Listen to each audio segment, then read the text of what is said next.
While many of our aircraft-type deep dives have looked at large jets that are no longer in production, we thought that it's perhaps time to look at something a little more modern.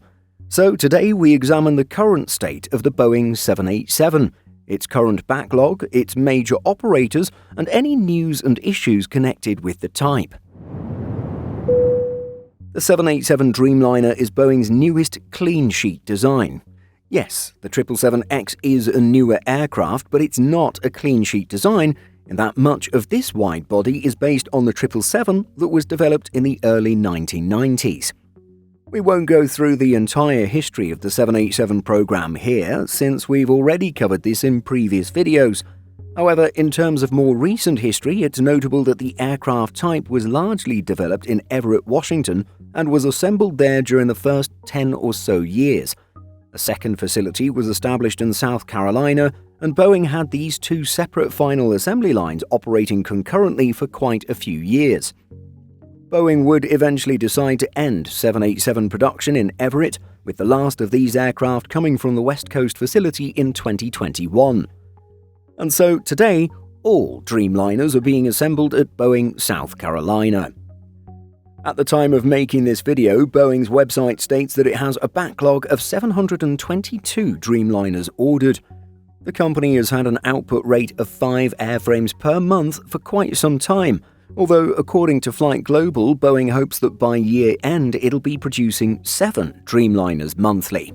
It's not a guarantee that the plane maker will be able to pull this off, as it has had to deal with shortages of critical parts and with challenges related to certifying seats.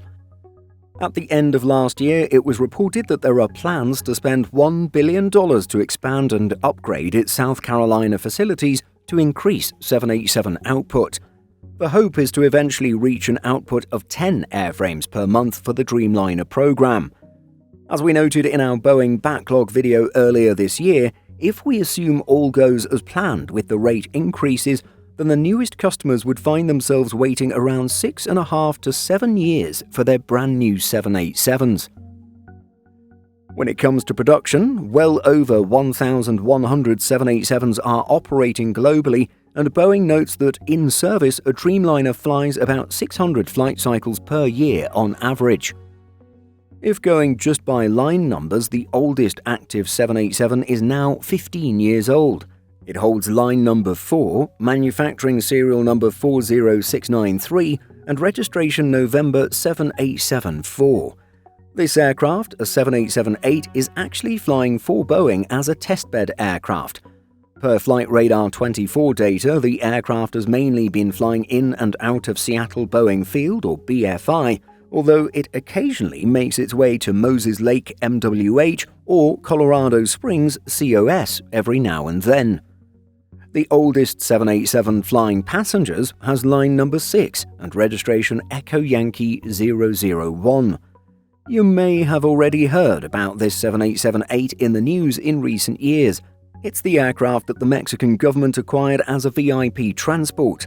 The Mexican president at the time refused to fly it, considering it excessive, and moved to sell the aircraft. It eventually ended up as a VIP transport for the government of Tajikistan. Now, the oldest 787 in regular commercial passenger service is the Dash 8 with line number 7 and registration Juliet Alpha 803 Alpha. Originally delivered to Japan's ANA, it was moved to ANA Group's subsidiary budget airline, Air Japan. In terms of recent news, the most noteworthy has to do with new 787s requiring inspections due to reports of quality lapses. Much of this news took place during 2024, with several whistleblowers even coming forward to share their concerns. When it comes to the largest operators of the type, the airlines that have the most 787s in their fleet, ANA comes out on top with 86 at the time of making this video. This consists of 34 -8s, 44 -9s, and 8 -10s. Now, if we were to just look at airline fleet pages on planespotters.net, then it would appear that Air Japan has the second largest fleet of Dreamliners, with 78. However, things are a bit murky here, as there is considerable overlap with Air Japan, the aforementioned ANA Group budget carrier. Therefore, Air Japan's fleet doesn't truly count on our list. And so, fellow Star Alliance carrier United Airlines is second on our list with a current fleet of 76. This consists of 12-8s, 43-9s, and 21-10s. One-world carrier American Airlines is third with 59 Dreamliners, 37-8s, and 22-9s. Fellow One-World member Qatar Airways comes in fourth with 50 airframes, 31-8s, and 19-9s. And then in fifth spot is yet another One-World carrier, Japan Airlines, at 45. This consists of 23-8s and 22-9s. In terms of backlog, there are a handful of airlines with huge outstanding orders for Dreamliners.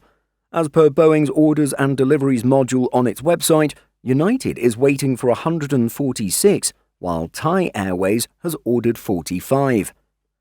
Over in the Middle East, Saudi startup Riyadh Air and fellow national carrier Saudia are each waiting for 39, while Emirates and Fly Dubai are both waiting on 30.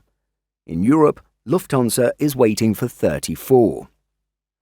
The Dreamliner very much is a newer generation aircraft type, and it's one of the most efficient jets in the skies today. However, while its entry into service may feel like just yesterday for some avgeeks, the jet is nearing 20 years in production. But while most airframes will remain in service for nearly 30 years, some 787s are already getting scrapped.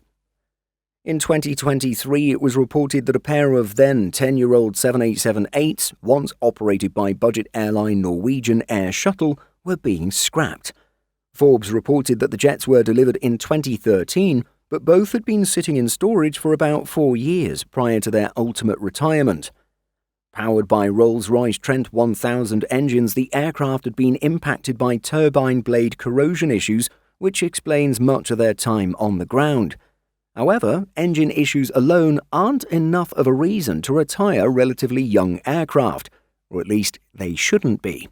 Apparently, the pair of planes had failed to find a buyer, and their owner eventually decided that the jets should be salvaged for spare parts. Based on their unpopularity, we would have thought that these jets may be quote-unquote terrible teen Dreamliners, those early build jets that were heavier and less efficient than newer serial production jets.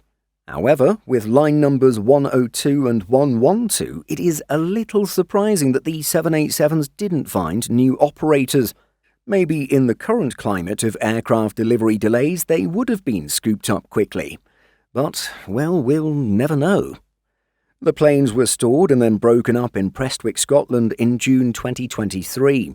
This was under the direction of salvage company Air Trade, which disassembled and extracted value from components. To date, 3 787s are listed as scrapped, these 2 ex-Norwegian aircraft and an older model that was used as a Boeing testbed. This jet had line number 5. So there's your look at the state of Boeing 787 in 2025. Are you a fan of the Dreamliner? Which airline do you think offers the best 787 experience? Let us know your thoughts by leaving a comment. Simple Flying publishes over 150 articles every week. If you're looking for the latest aviation news and insights, visit simpleflying.com.